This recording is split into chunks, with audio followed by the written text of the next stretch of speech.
So, hello everyone. For a change, I have not mentioned the topic that I'm going to discuss in the whiteboard that I'm sharing. But as and when I speak throughout the video, you would understand what is the context of this video. Let me just try to build up a plot or the context of what I'm going to discuss in the next 5 or 10 minutes. So, let's say, for example, you wake up one morning and you receive a text from the government of India, and you see that a sum of rupees 1 crore, 1 crore, has been credited to your account. What would be your reaction? You would be happy, you would be filled with joy, and all the synonyms of happiness and everything, because no matter if you believe it or not, everybody likes windfall income, everybody likes income, but if it's windfall free meals, everybody does like it, nobody can deny the same. So obviously you'll be filled with joy and a lot of feelings. Yeah, so what I'm trying to convey to you is, also let me just mention this fact that as children we are very inquisitive, and when we are studying in school we have a lot of questions which we try to seek answers for, but we do not have adequate knowledge at that point of time, and adequate resources, and also adequate maturity to deal with such questions and such situations. But as a child I had this question when I studied first, like how the central bank of a country is involved in the process of printing the currency of that particular country.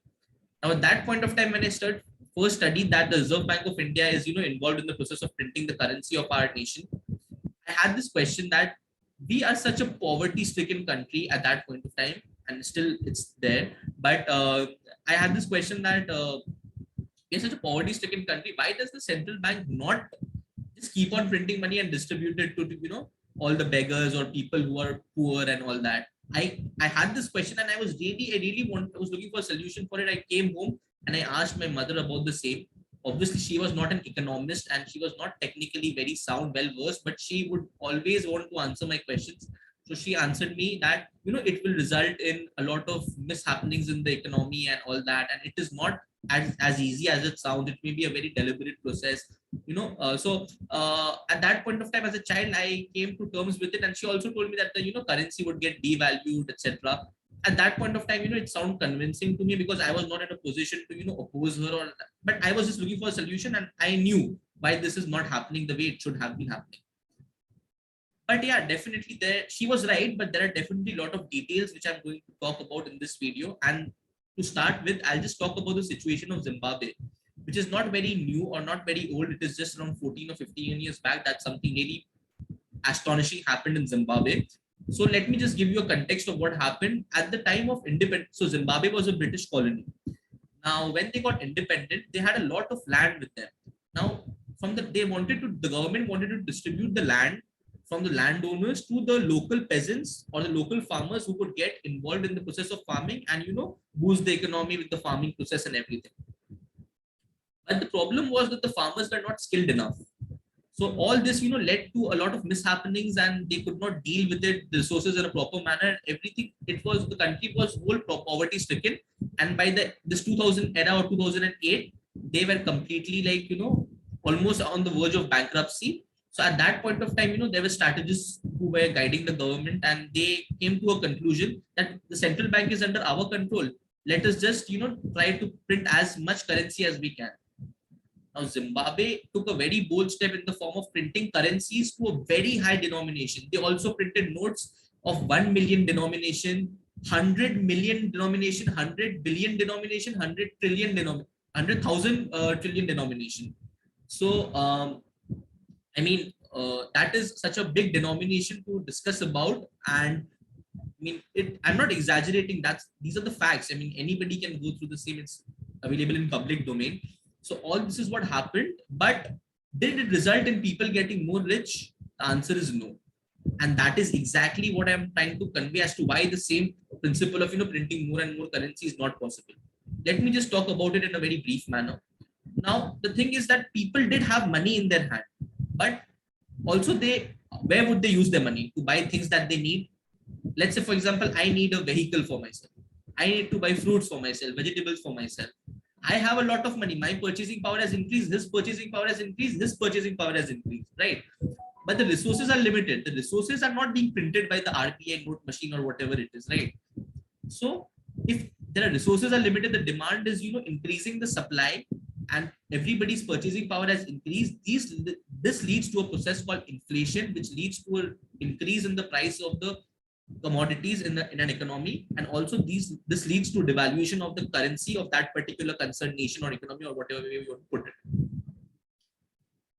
So this process led to hyperinflation in Zimbabwe, and the hyperinflation was to such an extent that in 2008, if you would have traveled to Zimbabwe carrying a 10 rupee INR note, Indian rupees note, you would be a crorepati in Zimbabwe. You would get around 1.25 CR Zimbabwe currency, and that is how the situation is. But it was no point, because even if you wanted to buy tea from that money, the tea was so expensive since the hyperinflation was prevalent. Even packets of biscuit was exceeding 1 lakh or 2 lakh rupees in Zimbabwe local currency.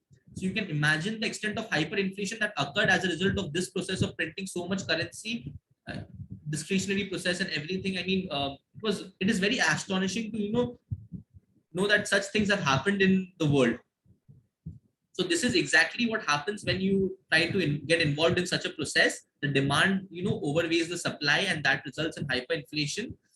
Now, how Zimbabwe got in control of that situation was they got involved in the process of currency pegging, where there was a usage of US dollars they completely resorted to US dollars in their economy, and as a result of which a lot of countries do that when there's a financial crisis in the country, they resort to currency pegging, where they have to be in control of the economy whose currency they are pegging their currency with. So US was in complete control of Zimbabwe at that point of time in result of this currency matters and all, since they were pegging their currency with US dollars, and that is how the situation got a little bit under control. Now, so this is the main reason why we cannot do the same. Now, what do you understand by monetary value? Let's say, for example, I earn some money and I have some needs. Let's say, for example, I want fruits and vegetables for myself, right? So I go to the market, I purchase fruits and vegetables from a vegetable vendor or a fruit vendor. And then when they get the money, they have usage of that money at some point of time, or whatever they need. Let's say, for example, they have to pay the fees of the school, of the school in which the children are studying, or they want to, buy anything for themselves. So let's say, for example, they pay the fees of the school in which the children are studying, and the school knows that and the school is willing to accept a sum of money to render a service to their students. And the same goes for the teacher who are teaching in those schools. They are willing to offer the teaching service to the students, and they know that they should charge this much amount of money in the normal situation to offer this much amount of service. So everybody has a basic idea of what services they are willing to give or take for a specific sum of money. So this is the normal situation. But when this process of hyperinflation, printing of unnecessary currency occurs, all this process gets resorted, and there is imbalance in the economy in the form of demand and supply imbalance. So this is something which is very detrimental to the economy and the world as a whole, and this should be prevented. And that is why this is the primary reason why, to all the kids, if anybody is watching the video or would watch this video at some point of time in their lives, who have this question, this is the reason why this is not a healthy process. But also, let us talk about the future scenario. We have seen revolutions happening throughout the global phenomena and everything, whatever way you want to call it. There have been revolutions throughout. Let's say, for example, first there were transportation driven by animals in the form of bullock cart, then horse or camels or whatever it is. Now with the invention of steam engine and everything, it replaced the same. With the invention of electronic mail, email, the use of post has been reduced. Also, now we are seeing the concept of self-driven cars, introduced by Tesla and all. So that would, in the future, when it becomes more prominent,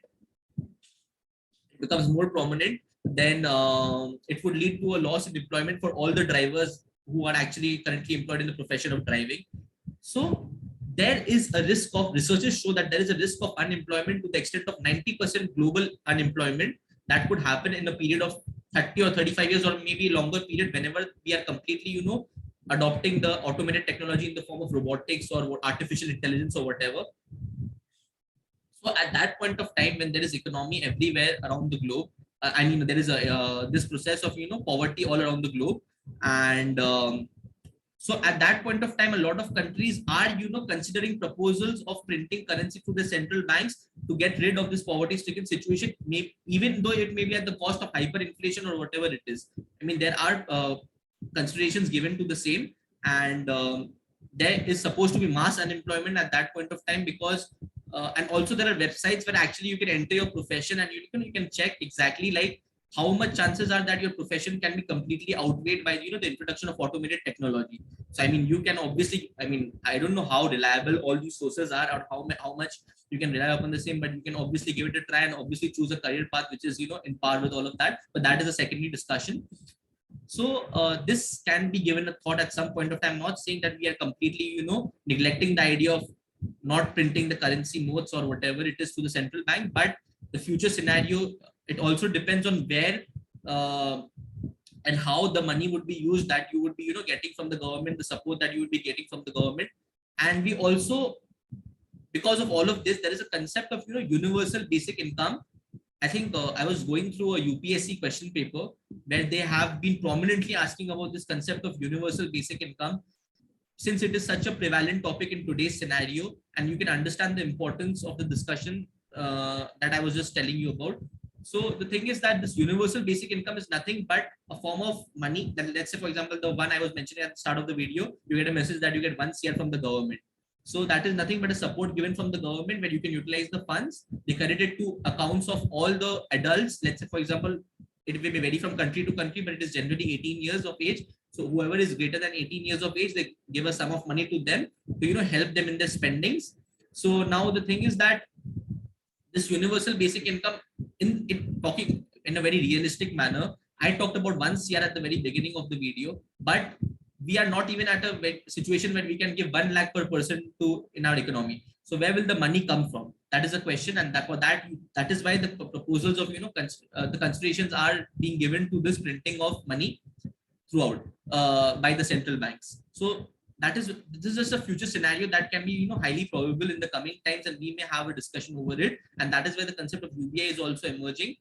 Also in COVID, we found this concept of UBI quite developing in South Korea. South Korea, they started this concept of depositing, I think, around $200 to $300 to every adult's account, which they could only utilize in paying for the stuff that they're buying from the local South Korean shops. This led to two benefits. Let's say, for example, the local vendors were happy with this since their purchases increased and they were also getting paid for it. And the second reason was that the consumers were also happy since there was some support from the government at this in the very difficult times of COVID, and also there was implementation. So these are nothing but experiments that the government is trying at a very grassroots level as to whether the UBI would be successful at the time when we will be poverty stricken and we have to adopt to this process of what printing money and everything. So you decide now after listening to everything, and if you have other thoughts in your mind which you can think about as to whether this is right or whether this would be adequate, proper, or whatever way you want to call it, to print more and more money by the central banks in the current situation. Considering the Zimbabwe situation, I don't think so, or I don't think any of you would either be happy to come to a conclusion as to if it is the right thing. But yeah, future is a revolutionary process, and we have to be flexible and not rigid, and try to strategize the best possible outcomes as a part of the nation. And this is what is happening throughout. So I personally found this topic very interesting, and I thought I would share it with all of you. And I hope it would have been interesting if you would have stuck with me till the end of the video. So that's it from my side. Hope you enjoyed it. Thank you.